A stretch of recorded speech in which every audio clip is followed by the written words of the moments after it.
we've seen a lot of people have 10 minutes of fame, but that 10 minutes of fame could equal $10 million to someone.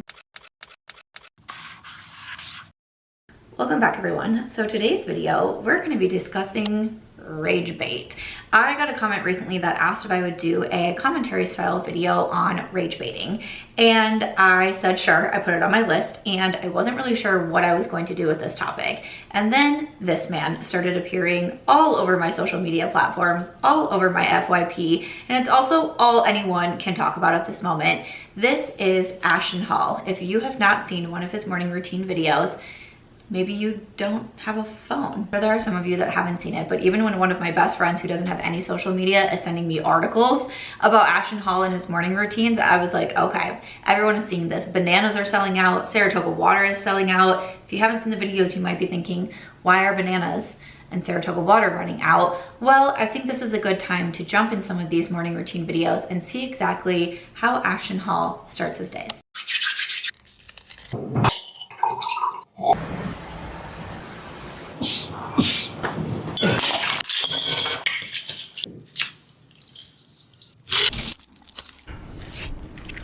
So that is the gist of Ashton Hall's morning routine. Now, who is Ashton Hall? He was, from what I'm understanding, already quite popular on social media, but it wasn't until one of his morning routine videos was shared on Twitter or X and garnered millions and millions of views that his TikTok and his Instagram really started blowing out. I think the last time that I looked at his Instagram, he had almost 9 million followers. But let me see what he has now. Now he has 10.4. I swear to you, I just looked like yesterday as I was getting ready to make this video. So he now has over 10 million followers on Instagram. He is a fitness coach and a life coach, and his morning routine starts around 3:45 in the morning and includes a variety of different things, including dunking his face in Saratoga water, rinsing his mouth with Saratoga water, running banana peels on his face. His workouts look very intense. So this is what really started to get people's attention. And then he started to make more of his morning routine videos, because obviously you can even see in that video, he's kind of almost like, I don't know if I want to say parroting himself, but he's showing clips of like, this guy has gone viral, this guy is now a meme. It goes back to that saying, all publicity is good publicity. Even though I have seen a lot of like anger and hate and like making fun of him, you know, the parodies, the memes, at the end of the day, this guy's winning, right?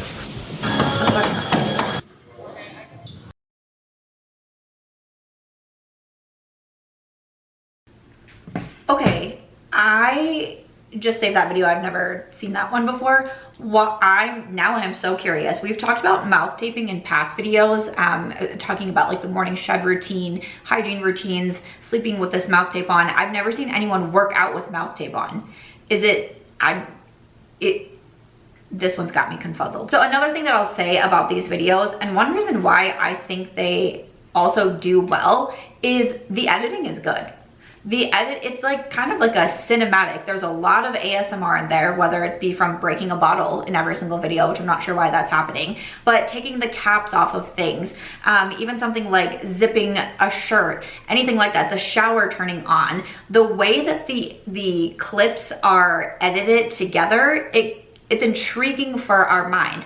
Now, I'm someone who has done social media for many years, and editing is something that has such a huge role in what we do. And sometimes in a weird way, I almost want to say that it's slightly overlooked, but I'm speaking for me personally. I'm someone who gets very like comfortable with where I'm at and with what is working right now. And then I forget that like we always have to change. We always have to be changing, right? And I think especially when it comes to editing for social media, there's different ways to edit for different platforms. There's obviously different ways to edit for long form YouTube videos. And there's more ways where YouTube used to be a platform where you could just sit down and talk to your camera and have a candle lit in the background, and that would be great. Now you have to do things like having your overlays, having your B-roll, having photos pop up. One thing that I'm seeing really popular right now is like B-roll happening on the screen and the audio view and a little circle on the bottom here, transitions that make it more interesting, music that makes it interesting, jump cuts, having you from this angle over here and then switching to this angle over here, but you're doing the same thing. It is the way that we edit has to be visually pleasing for the viewers, because especially now with social media, how saturated it is in every single industry, your editing has to be on point. And this is something that I don't think that I'm great at, and I'm always trying to learn and try to figure out how to be better and how to edit to make people want to watch these videos. And I think that's one thing with his morning routines is like, even the first one that I watched, I was like, oh, that's interesting. Now a jump clip over here. Now we have the ASMR in the background. Not really sure why a bottle is breaking. Why are you rubbing banana peel on your face? Oh, you're flexing your muscles. Like, it's interesting, the timeline of his videos, and I think that's a reason why it does so well. And I think that's something important that I wanted to point out. I'm going to try to give, you know, pros and cons to everything that I'm seeing in this video, but I do think that that needs to be pointed out. When I watch social media nowadays, because I'm a full-time content creator, I am watching for what's visually appealing. When I am scrolling and I stop and watch a video, I will save it because I will be like, something about this video made me stop and watch it. What is it? And it almost always comes down to the editing. It's not even necessarily what the people are saying, it's how they're editing their video. Let's watch one more. This, I think, was maybe one of the first videos that kind of kicked it off, and currently on TikTok, it sits at 106 million views. 106 million views. That is no joke.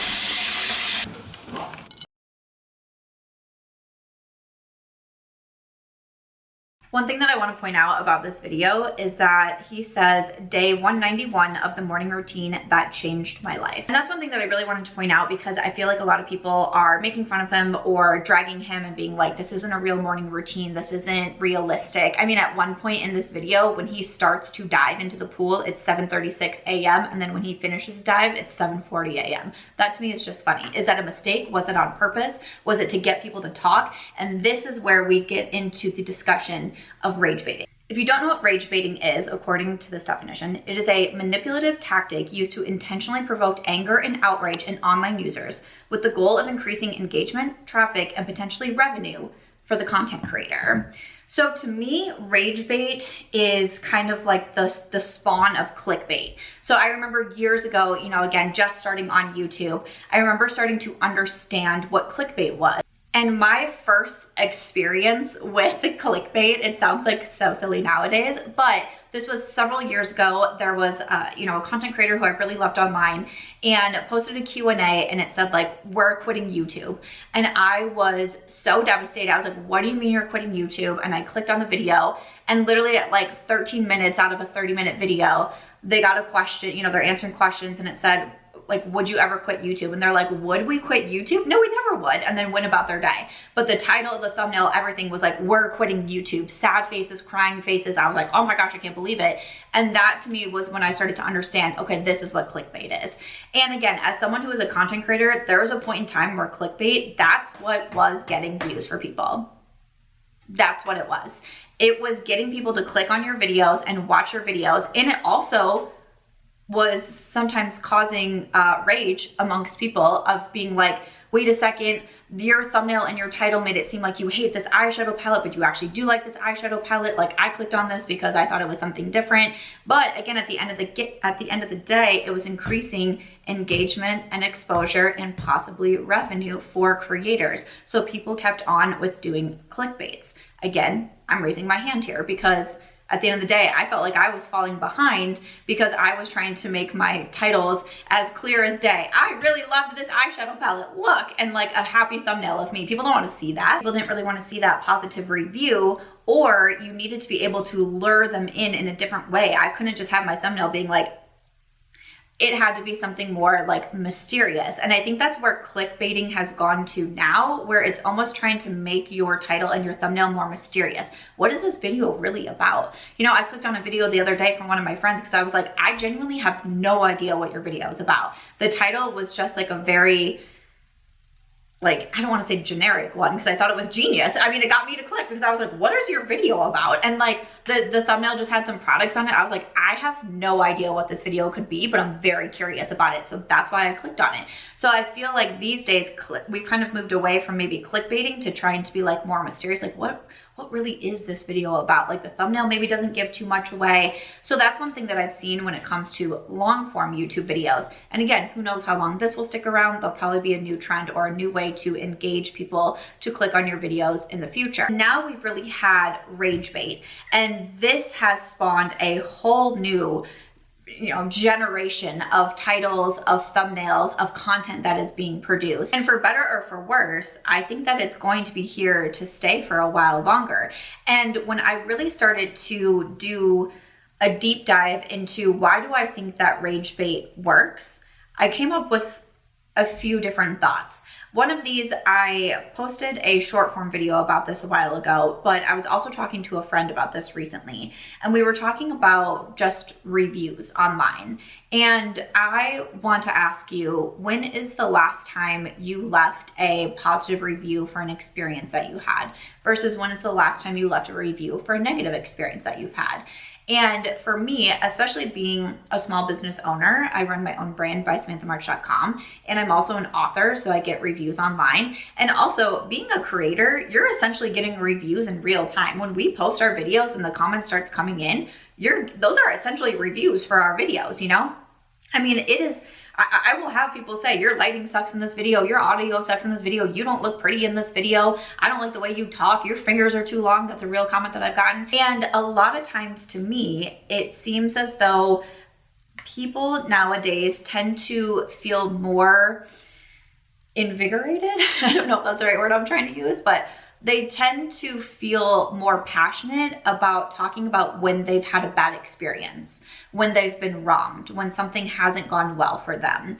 Again, to me, as a small business owner, I oftentimes get reviews of like shipping was late, shipping was delayed, things like that. Things that for me as an owner, I can be the fastest that I can of trying to get a package out there, and then it could get lost by USPS. It could, get lost in transit by UPS. Something that's once I drop that package off, that is out of my control, right? Every time that I've gotten a review on the website talking about shipping, it has been something that is not in my hands. It hasn't been, I'm just sitting here not packing your orders.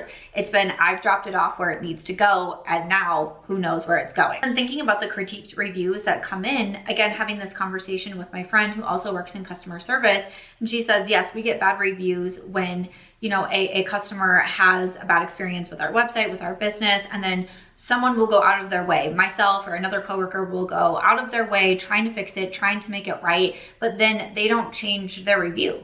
They leave the negative review up. They don't edit it to say, just wanted to share that I said to the company this wasn't right and they worked to fix it, or specific employee worked with me to help fix it, like giving someone a positive shout out. They just leave those negative reviews. Same like on my website, when there's a shipping issue that again is not on the business, that it's on the shipping provider, the negative reviews stay up there. They don't go back and edit to say, Samantha really worked with me to try to find the package. I, was able to get it. It was lost by UPS, anything like that. Or even a positive review on the product that they got. Like, oh, I left a negative review because yes, the shipping was slow, even though it's not the small business's fault, but the shipping was slow. But then I got this product and it's really good quality, or I use it this way. It's just the negative review that stays there. And that kind of is what niggled my brain a little bit when I was thinking about this, because again, it's going back to there's more emotion when it comes to being angry or feeling slighted or having a bad experience. It evokes more energy and attitude than a positive experience does. And that's sad. The feeling of anger causes more emotions in us than the feeling of happiness. So when people are going to leave their reviews, either for a small business, for a restaurant, for a book that they read, if they feel more emotion, which typically is anger, something went wrong, they feel like they didn't get their money's worth out of it, they're more likely to leave reviews for that. And that's kind of been the way our society has gone for a while now. And this is beyond just social media. I am friends with a lot of people who work in restaurants or run social media for restaurants. They have told me that they get so many more negative reviews on their website about, maybe the food wasn't great, or they felt it was overpriced, or, sometimes they even just get crazy. Like they get reviews in for people who haven't even been there, but they were like, they were so busy, I wasn't able to make a reservation for a party of 12 at 6 p.m. on a Saturday night. They leave a 1-star review on the website for a place that they have never even been to. Again, as a small business owner, I just launched a new product recently. The very first review that I got on my website within 10 minutes of launching this product and putting my YouTube video out, the very first review I got was a 1-star review of someone saying that this is overpriced. They didn't even buy the product. They didn't even try the product, but they were mad at the price tag. So they leave an actual review on a small business website for that. This goes back to tying in with rage baiting. Rage baiting works because it's making people angry or it's making them feel some type of emotion. So what are they doing? They're commenting on it. It doesn't matter if you are leaving the worst comments for a creator. It doesn't matter if you're thumbs downing this YouTube video and you're leaving a comment telling me that you hate my dress, you hate my eyeshadow, whatever it may be. At the end of the day, the algorithm counts all of that as engagement and it boosts that video more. So you might be, you know, deterring my mental health, but when it comes to my engagement on the video and is this video going to be pushed out more, it doesn't matter that you commented something negative. So it's working in favor of that creator to get more comments. Also, a lot of times, you know, with videos like this, I've had multiple people send me this man's morning routine. And they have pointed out things like, have you ever rubbed a banana peel on your face? Did you see that his dive took 4 minutes? Did you see that he journaled for 2 minutes, but then watched YouTube videos for 45? Like, people are finding little things in the video to share with their friends to say, have you seen this? Have you seen that? And Shares and saves are the top ways that viewers get boosted by the algorithm these days. That is a known fact amongst TikTok and amongst Instagram. They have come out to say those mean more than likes and comments, saves and shares. And when you make videos like this, that is very shareable, where you can send it to someone and be like, haha, look at this man. He's so crazy. Look at his routine. It's only helping him in the long run. It's only changing his life, like his caption said, in the long run. Now, at the end of the day, is Ashton Hall making these videos to rage bait? I don't know. I don't know who he is. I don't know this man at all. I've never spoken to him.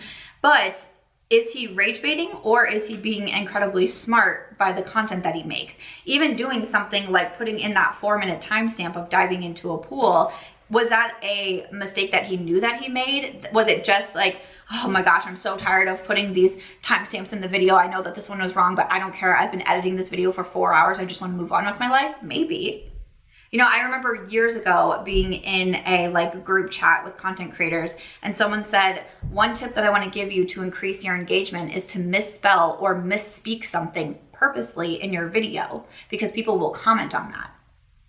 People will and I will say, I hate making mistakes like that. I am an author, I am a certified editor, and when I make a spelling mistake or anything along those lines, it drives me bananas. But there have been times where I, not on purpose, have done it, I just haven't realized it, and I'm just going so fast, especially when it comes to short form editing. Sometimes I'm going so fast that I do make a mistake, and sure enough, there's always a comment.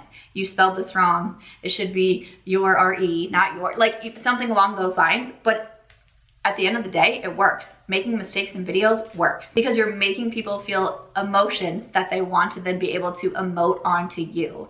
And I think for me, in my videos, I've called myself like a positive Polly. I'm someone who looks at the world with a bit more of like a silver lining.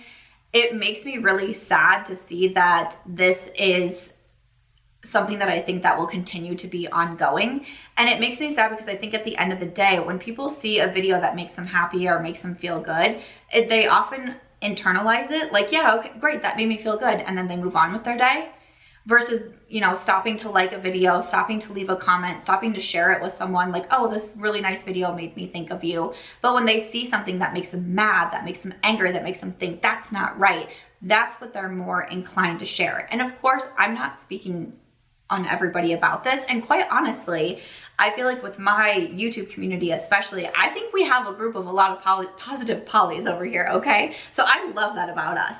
And I think the people that I surround myself with have a very similar mindset to me. So I'm actually kind of hoping a lot of you watching this video aren't like that. But that's why I want to kind of challenge you, because especially when I was talking about reviews, I was like, I do the same thing though. Go somewhere and have a great experience and leave a review every single time. But if I go somewhere and I have a bad experience, I definitely am more inclined, because I feel like, well, I didn't get the experience that I should have had, or I spent money and I didn't have this experience that I should have had. But I truly do fail to leave more and more positive reviews.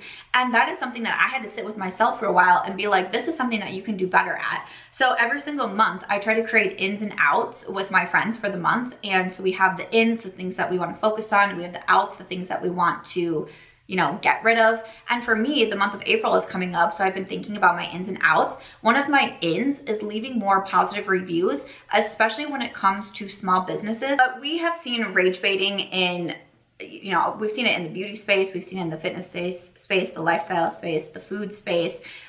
You know, in one of my videos that I did, I think it was the 20-step routine, one of the creators that I featured in there, I got multiple comments saying like she is the queen of rage baiting. And again, I'm going back to, it's working for them, it's changing people's lives, it's making them a lot of money, it's giving them a certain amount of fame. Like this Ashton Hall, like for example, who I'm talking about mostly in this video, he is a fitness coach and a lifestyle coach. I'm sure that he has gotten hella clients from going this viral and for showing a lifestyle that people want to aspire to. When I really sat and started to think about clickbait evolving into rage bait, what I wrote down is it really affecting your life to be upset watching a video online?